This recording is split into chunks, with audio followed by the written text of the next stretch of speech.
Things are getting a little out of hand. Oh, you think?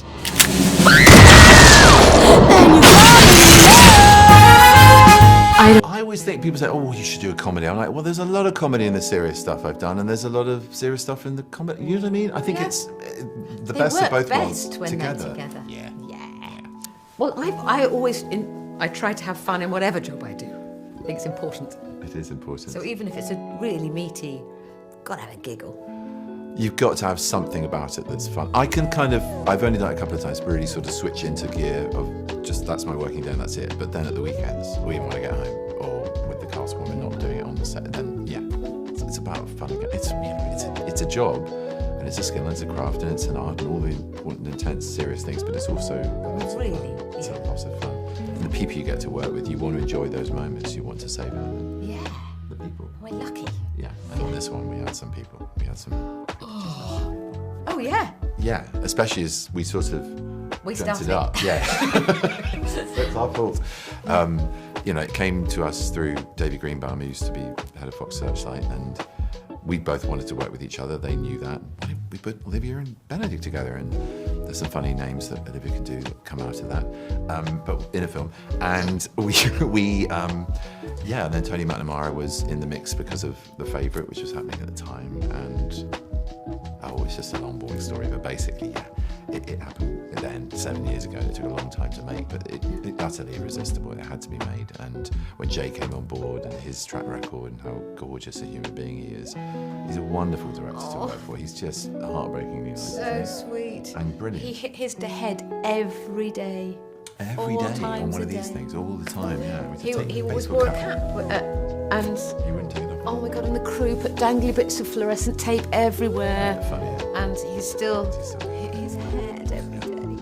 So Theo, incredibly talented. I think probably we say brilliant about things that we don't necessarily mean, but I think potentially brilliant architect, and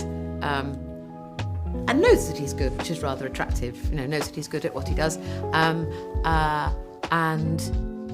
loving, funny, attentive, and really supportive of Ivy. I mean, amazing. So she thinks, this brilliant man thinks I'm ace. This is great. And then it goes a little bit wrong. Definitely. Wild, extremely funny, incredibly loving, and attentive and passionate woman who sees eye to eye with her life partner and who makes him giddy with excitement at the prospect of life being one ever evolving adventure, who he wants to support because he sees how trapped she is by the circumstance that didn't give her the promise it's given him, and so selflessly offers something for her to rise up, and she just does brilliantly. She flies, which is he genuinely loves. I mean, she's brilliant at what she does, and then it goes a bit wrong. Yeah. I've watched her being brilliant and sharp as brilliant sharp people, or not brilliant and sharp, but just brilliant, in countless. But it was just a joy. She's a friend, and has a name. Sorry, Olivia. I've watched her with pride as a friend for ages, and just to actually be on the same stage playing with her, and that's exactly what we got to do. So it was a joy. It was just a joy, and it ups your game. It just ups your game. She constantly surprised me. There was nothing expected about what she delivered or the way she did it. And we change it and we muddle around with it, and she's more than easy to talk about how to do that. And if I wanted to change stuff, it's just like, it's all right. Do what you want. But I feel exactly the same. I'm a little bit cross you got there first. Sorry. I mean, I guess that's I wish I could come up with words like Tony does. Yeah. I just go, you are pretty close to fart it. joke. She's pretty close to it. She's doing herself down. She's pretty I think we close to it. all know that. They've been here for hours. There were a few moments. I can't remember, but the dinner scene. We're also obviously, quite well behaved. We were quite well behaved, Yeah. and we had families to go home to and stuff like that. So we weren't wasting everyone's time. But there were a couple of uncontrollable moments, and I was trying to, you want the anecdote, don't you, when you're coming in to do these things? Yeah. I couldn't remember the ones where we did just lose it, but we did have a couple of moments where it was. I never can remember them when people go, what was the funniest moment on set? I know. I remember on Friday when I'm going home. I know. But when I go, it's all done Yeah. out there. But mainly, I think when when all the Americans came over, Andy, Kate, and Zoe, Suni was already there. Yes. She was hilarious. We did dance routines in the cafe with Suni and Shooty. That was I missed out on that. I'm sorry. Well, we should do that again. We'll do it again. But when they turned up, it suddenly went, oh. Yeah. 'Cause I think we were all couldn't believe our luck. Unbelievable. Every turn in this turn, everywhere you turn, they're not just turns. I like turn. Yeah, every turn in this one's a gem. It's true, they really are. They're the top of the game. Yeah. And Andy and Kate in particular, just the volume of wit. You just see their scripts, and there were like 5 other scripts on the side of all lines. Some they were writing in the moments, but a lot they came There's to me the going, stage oh, with. you read it? Oh, Yeah. I did read it. He's struggling to learn it.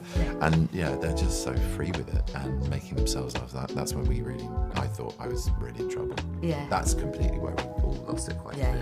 And Kate made her, I think I go through under the bus a bit here. She's so brilliant. And she was improvising new material, and before she got to its full evolution, she'd start laughing because she knew what was coming. And that made us go, It was impossible. It was impossible. Impossible. I think that's great, isn't it? This film's very funny. Go and see it. Love, Life and Other Disasters. Ooh. Disasters? No, I don't know about that. Disasters is a really... I mean, the PR people are going, no! You don't want more disaster in their life. I think, It is funny. I think, particularly at the moment, isn't it nice to go and see a film where the Americans and the Brits are all having an absolute fucking blast? In a good blast. They're funny. a fucking good blast. Fucking good blast. But they are, having fun.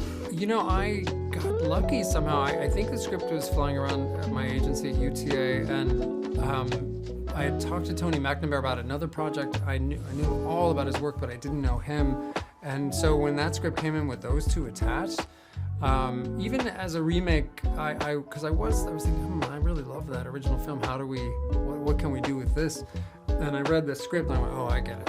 It's not that film. It's something different. It has some of the plot moves, but very little of the content. And I just thought he found a tone that I just hadn't seen anything quite like it. That was so funny and so.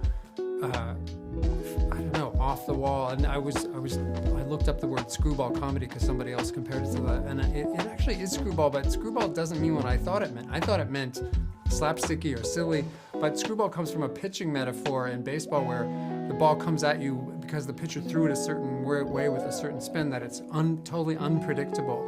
So that's how I experienced the script was I didn't see any of it coming, and I think with these actors, and then you throw in wild cards like Kate McKinnon and Andy Samberg, that you won't see, you'll think you know where it's going and it's gonna go some other places. And I don't know, I fell for it. I found it really therapeutic and relatable as someone who's been through a number of good relationships and a number of very bad ones. So I think people will connect on one level or another, and that the range of experiences that Tony packed into it, I think will be surprising to a lot of people. I've always been inspired by filmmakers like Mike Nichols in The Graduate or Shampoo. I always loved that incredible Hal Ashby movie, and films that went there, that tried to make you laugh and delight you and give you a genuine joyride, but would also connect to darker instincts and human nature and the shadow side and all that. And I didn't realize that I would enjoy that level of dark humor. I didn't ever think of myself as a dark humor director. I had done, Meet the Parents is probably the closest thing I've done in the past. And it has some really bad behavior and dysfunctional, situations, but it ends happily. And I love that you could embrace, something a little more tragic, a little more painful, a little more of a cautionary tale.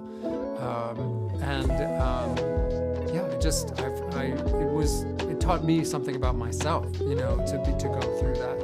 And I thought, well, if I feel that way just reading a script, I hope I can bring that to the film too, and make a zone where the actors can be as good as they can be. And oh my God, what performances! All of them. You know, Olivia and Benedict in some of those scenes. It's also the other Mike Nichols film that I always compare to is Who's Afraid of Virginia Woolf, which Tony and I talked about at one point because we had to figure out a way to pull off the ending and make you care enough, but go to those dark zones. And some of the dialogue he wrote and some of the scenes that those two pull off, like wow.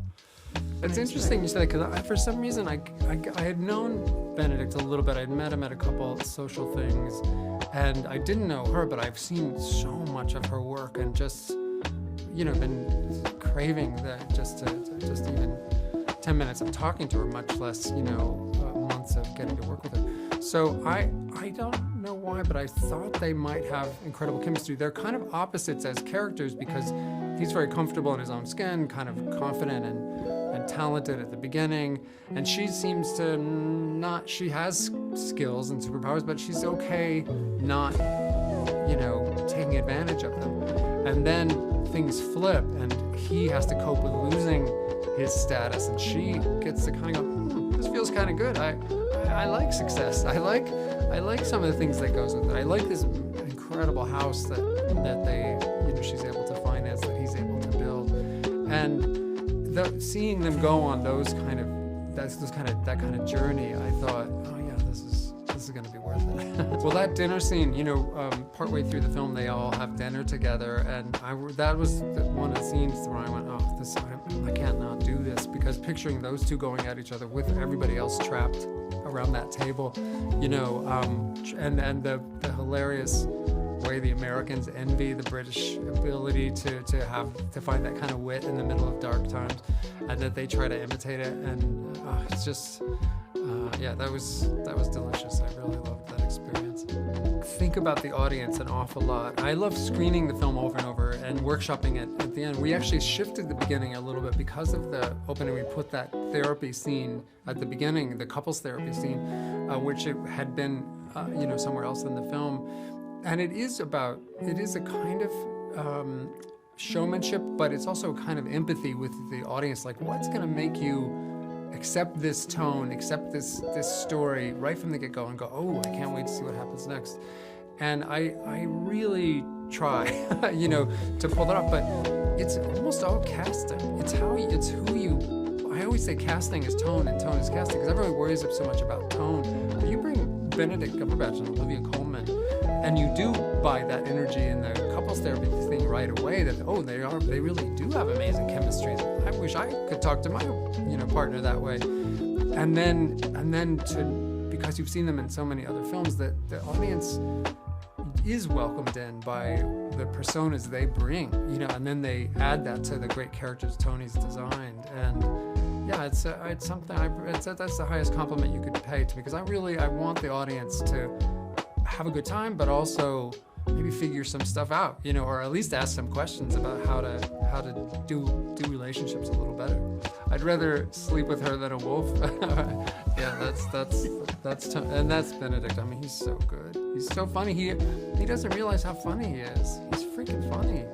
That's a good question. I'll take a stab at it, because I usually have such long answers about it, because there's so many things to talk about. But I really look at it as a dark comedy about how fragile relationships are, how magical and sort of empowering they can be, but how important it is to keep working on them and keep, I was saying we all need couples therapy, and that's what I hope this film is. I hope. Nice. I think. I think we did do that, Andy. I think that everyone involved in the production brought what they do best and fused it with this Tony McNamara, like, dark, cerebral, also grounded sensibility that is his a hallmark and what makes him one of the greats of our time. And so we all brought what we do and found its place within that. And I always bring anarchy, no matter where I go. I can't help it. Damn straight. They are sort of emblematic of a lot of couples I know, and I think people I've talked to share this, which is you're not sure what it is exactly they get out of it and why they're together, but they're always together and they never break up.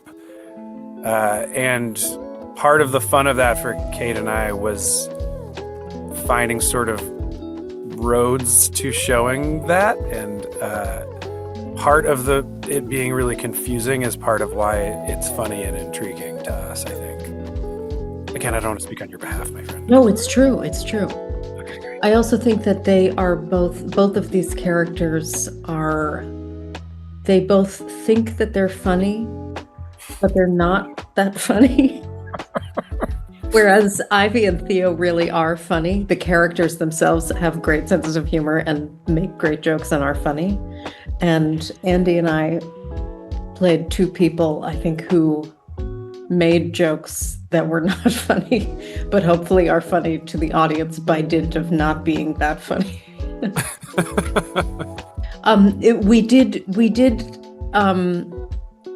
We improvised, we kept it loose. We also did it exactly as scripted. The script was not, it was just flawless. There was nothing really to add except for,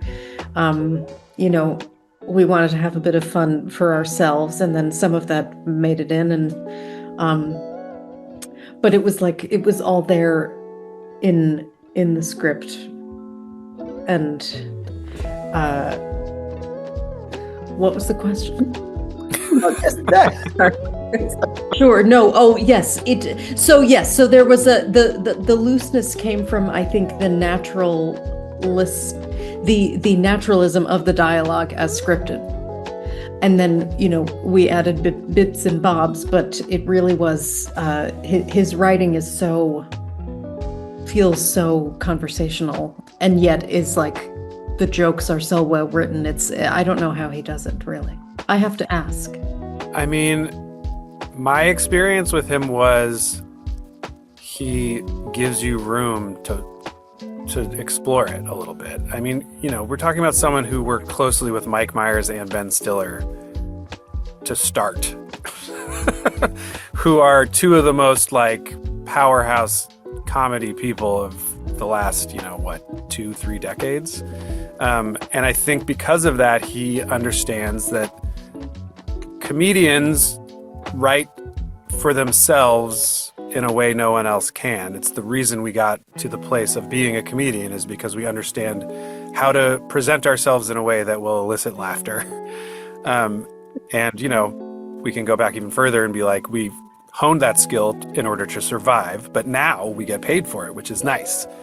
But so I think Jay, he's magical because he gives you space and he lets you do things you want to do, but he also is completely macro, making sure it's all moving forward, and that the things that he knows from the script are going to be what the focus are once you get to editing are being focused on, and that he's covering it all. He's getting it scripted, he's getting it playful, he's doing all the things you need to do because he's done it a million times and he's just fully in his element on set directing. So I guess that's a long way of saying he just makes you feel at ease. And he's so calm and thoughtful and kind that even there'd be a moment here or there where he'd be like, yeah, we actually, we got about 30 seconds left before we got a wrap. So if there's anything you want to try, and I'd be like, what? Anyone else would be like, go, go, go, go. And he just doesn't go there. That's not his personality. And it for me, it made me feel very at ease.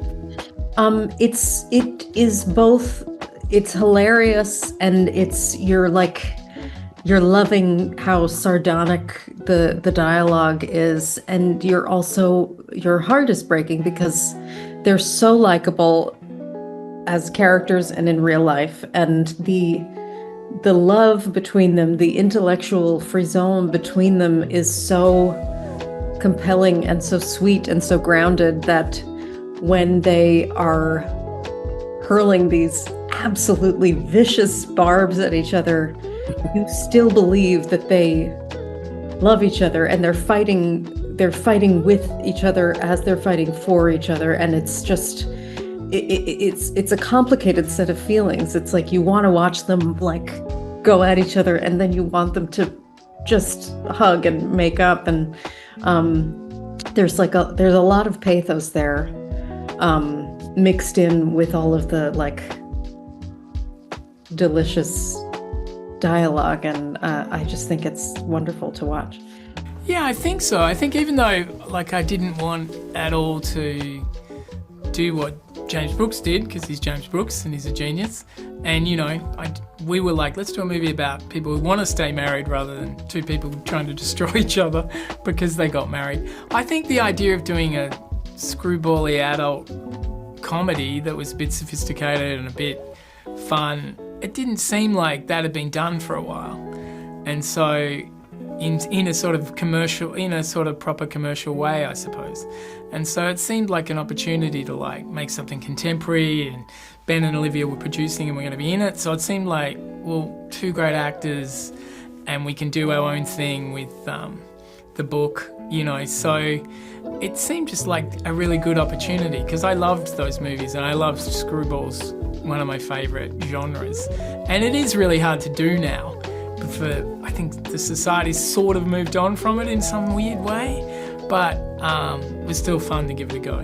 Yeah, it's about the marriage of Ivy and Theo, who are these ambitious English couple who go to America to follow their dreams. Him as a chef, her as a chef, him as an architect. And then they have kids and they fall into, of course, she's taking care of the kids and he's becoming a star architect and he's got this big building, and then it all goes haywire. And he sort of fails. At the same time, she has a little restaurant that succeeds big time, and how their marriage operates flips on its head, and she becomes the breadwinner, he becomes taking care of the kids, but he also becomes a failure. And it's how they metabolize her success, his failure, balancing their egos, and how that sort of slowly just sort of drives a wedge between them. I think because their hearts are in the right place. Like, they do love each other. They are trying all the time to make it work. They're just making bad decisions about that.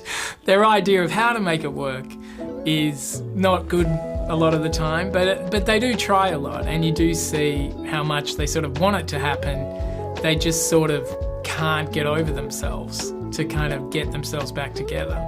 Well, I think I just write the dialogue to tell the story. I mean, that's a great compliment. Billy Wilder and I.O. Diamond are my heroes. So I think for me it's like they did in a way, was like they wrote pretty truthful to people and pretty empathetically, even though people were making dumb, terrible decisions and being mean. It usually came from a place of you got why they were doing it.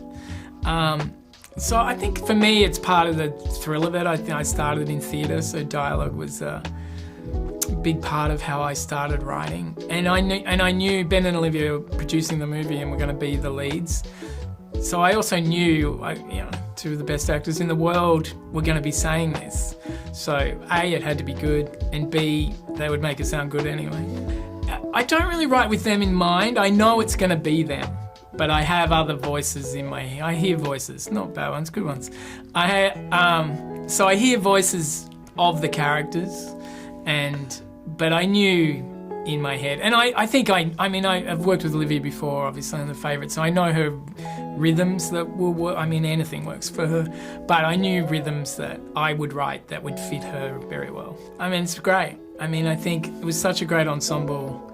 So every day was great. You know, Alison Janney's there today, and Andy and Kate are on set, and of course Ben and Olivia all the time, and it's just a joy, because you know it's going to be executed better than you could have thought, you know. But we had a great time. I didn't know Jay, and we just met, and I think comedy people really get each other, usually, and I think we're both comedy people, so we understood each other, we understood what we had to try and make better, how things work. So I think we just had a really easy relationship. I mean, he's the nicest man on earth, so that helps. But he's genius. He's brilliant. He understands how to open the door for an audience to come into to something. And to your mind, the characters have a lot of bad qualities, but he finds a way to let the audience come to the characters. And I think that's one of his geniuses always, as well as he's just so deft with comedy. He knows where it all is. So, I mean, for me to watch all that and to work with him, whose movies I've loved, it was a real thrill, really. I think, there was the dinner party sequence, the sort of 3 or 4 or 5 scenes, which I wrote very quickly one day and showed to my friend who's a writer, and she goes, "Oh my God, that's really good." And I just knew the more we cast, I was like, this is going to be great. These scenes, this 15 minutes or so, I just knew the movie was working up to that, and it gave all the actors a chance to unleash, and I knew it would be great, you know. So I was excited for that. It's a no-brainer. Yeah. It's a complete no-brainer. Can't fathom saying no, the words no. I don't fancy it, actually. Got things to do. No. Wonderful. Absolutely. You only hope and dream this kind of opportunity comes your way and that you can be a part of it. Absolutely. And it just was like, from the getting of the script, getting involved, and then getting to set, it was that level of wonderful, like, all the way through. I play a young man called Jeffrey, who is Ivy's first waiter that she hires at We've Got Crabs. And then Ivy Rose starts a wonderful restaurant that's seafood orientated called We've Got Crabs. Well, I'm the first employee there, and he becomes Ivy's friend as well, as sort of like confidant, bit of a shoulder to lean on. They form, Jeff, Jane, and Ivy form like a little family, as you do when you work in a kitchen, when you work in a restaurant. He's very money orientated. He's very business driven. He likes his men. And he likes getting dollar bill tips in his jockstrap. Jane is, in the world of We've Got Crabs. I think she found her way in. She's a bit of like a free spirit, little like wild child of the Bay Area that wandered into the restaurant and I think glommed onto these strong personalities and is like, I think I have a place here. I think of her as like a bit lost and then found at We've Got Crabs, and is like really responding to everyone's individuality and is like coming into her own sort of there as well and like staying free, you know, finding herself in the cold storage with the cutie. And just kind of like, I'm just gonna do what I want here. That's what people do here. And I think I'm very happy. And the friendship I think is very lived in by the time you meet her and meet Jeffrey, that there's this like solid team happening. They've got each other. And they'll have each other's back, when stuff goes down. Yeah. Exactly. Because she's so herself. And technically not maybe a very good boss, but we love her. Yes. And I think that's why you love her, and I think it's why it like and I think we would do anything for her. Like we have like unwavering loyalty towards Ivy. Yeah. And whatever happens to her. Yeah, just to clarify what I mean by that, she doesn't like doing the boss stuff, like telling people what to do, having the restaurant open regular hours so that the restaurant can make money. Like I just think she has her like unorthodox style, so that's what's cool. She's great at cooking, don't get me wrong. I think maybe kind of similar. I think that she would allow everyone to just be their best selves and encourage everyone to be their best self. I don't think she would want to tell anyone what to do. I don't think she would want to, like, she would just be like, we just had lots of chats and scones. She's just the best. She's just the It best. feels Well, like tell her me. angel wings are like opened and then you're like under them. Yeah. She's just so very wonderful and Warm welcoming. and welcoming. She wants to have a good time. We really Yeah. were sticking to this script. Olivia is a beautiful example of just being so full of life and like love off camera, and it absolutely is how she is on camera too. So for me, it was like a beautiful example of how I could take that into my own acting of like the work and the life and the work and the life are all kind of like seamless. And you can just, you don't have to compartmentalize as much necessarily of like, this is my job and I take it very seriously and don't talk to me while I prep and cry in a corner. Like maybe you need to do that at times for sure, but it was just like a beautiful kind of openness on set, and I think that was coming from Olivia and Jay and Benedict too. I mean, to see it, just how In the natural flesh, she is, like first hand was just like, okay, so You are a it's, like, lighthouse. You are the lighthouse. really good, Practice. and you can just do it, anything. Oh, okay, and at any moment, okay. Fine. For just as a break, like the dark humor, the nastiness I found just so hilarious. I think that scene when they are in therapy and they are going in at each other and then they find a joke at the end and the therapist is like traumatized as to how they've just spoken to each other, and this like dichotomy, is that the right word? Between American and like British sensibilities in that room was so enjoyable to watch. I think it did. I love hearing you talk about it because I think you're right. It plays on both levels where it's so steeped into your British culture, but at the same, I can also experience it like within like American culture that we don't punish each other in the same way. I guess we do it differently, but it's still like so funny and awkward, and like I think it would be like awkward for us, which is what the therapist is experiencing in that scene. But it's delicious. It's like delicious to watch them perform, and I think it probably resonates on both levels, just to watch and then to like feel very British while watching it. Yeah. No. We were going to say yes. And, the names you mentioned, of course, grand, arbiters of the tradition. But hearing that Zoe was going to be in it was a big piece of the puzzle for me as well. We have worked together before and just had the best time in the world. And it was the idea of playing, just being her husband for a moment. Being a wife? Get out of here. Being awful to each other for weeks. Reprehensible behavior. Gorgeous. Sign me up. I mean, man, when you get to read a Tony McNamara script, what a treat. And then, all the world is so robust, and it is, it's going to be a fun project where you're reading the script, but you're kind of also wanting to get out of your seat and do it. But I liked Sally's romanticization, the way in which she what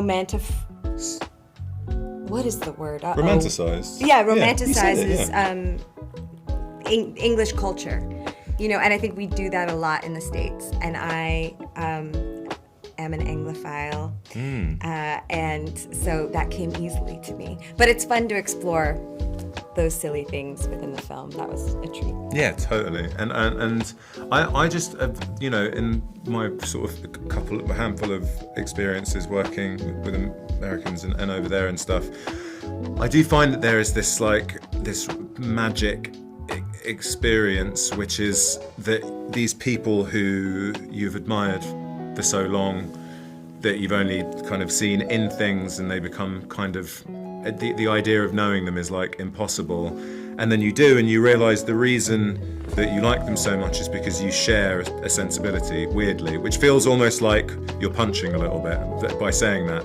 But I'm not talking about from a qualitative standpoint. I mean just like it's amazing to be sat in a tent with Andy Samberg and Kate and go like, oh, we find the same stuff funny, and we sort of approach conversations in the same way, and it's really exciting to know that people, like, if you've kind of invested in comedy to that extent, you're probably going to get on. It sort of makes the world feel small in a really nice way. I just wanted to go back 1 second. When I just gave my answer and you said that's lovely, I went, which I wish I could take back. It caught me so off guard, and I didn't know what to do with how flattered I was by it. But that's what's really funny is we got to explore this when we worked on the after party, but I feel like every time we're together, you're just existing and I'm going, like that. Love that. And then Jamie's just like, stop doing that.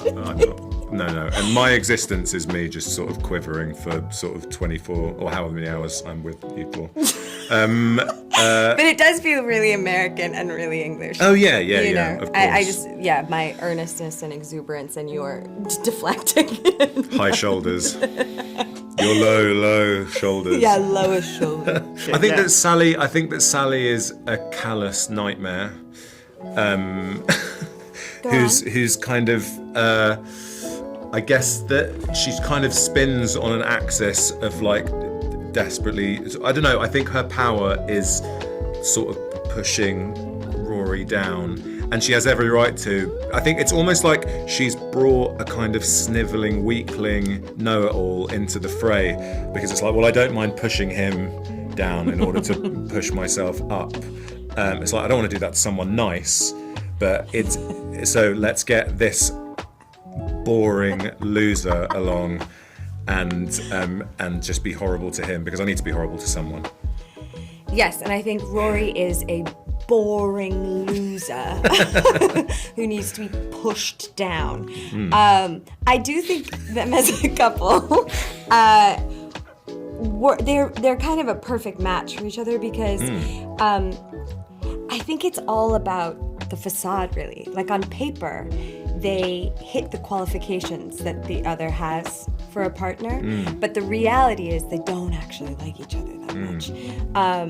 And I think that's a really clever idea to put into the roses, right? Because I think we are studying Theo and Ivy and sort of putting them on a pedestal. And then when they start to fall apart and their cracks are revealed, it becomes very evident how gaping wide our cracks are. We have, gaping wide cracks. It was joyful, you know. They're two absolute like legends of the. I really am reluctant to say game, but it's what it is. Yeah. They are, they're two institutions, and it's amazing to see them in this comedy film just flexing their skills. It's great. Yeah, and I think when you go to like a sports match or a game or something, you want to see a fair game. And what am I saying? No. I just the idea that you want to see a fair game. I do. I don't want to watch the championships recently. That was not a fair game. No, but they're spicy. It's spicy. I was enjoying the idea of you being a game that's fair and being like, yeah, you want to see. No, it's right. Evenly You're matched, not wrong. It doesn't make it. Yeah. You want to see two people deserving of each other's skill, right? Absolutely, and that's what you get with this movie. You get Olivia and Benedict, just who are, I think, the acting titans of our day. Truly, I've admired them for years, and it's insane we're in a movie with them. It's really insane you're in a movie with them. Yeah. No, it's crazy. It's crazy. Do you know how small and stupid I am? Stop. But then to see them spar on screen, it's just what you want. And it's a good match. It's a good match. Yeah. Yes, definitely. But I think that is largely down to the kind of, I guess it's always a top-down thing, right? And there was a really lovely top to like, and I think as a result, we all just got on really well. I think it was just, the times that you're not having a good time, like you say, comedy can be hard. I think more often than not it's because of clashes of personality, or just like, I don't know, a kind of different perspective. And I think we were all just really up for having a few fun weeks with each other, and I think that like lent itself to the shooting experience being really enjoyable. A divorce comedy that explores, an entertaining divorce comedy that explores the delightful and hellacious chaos of marriage. Woof.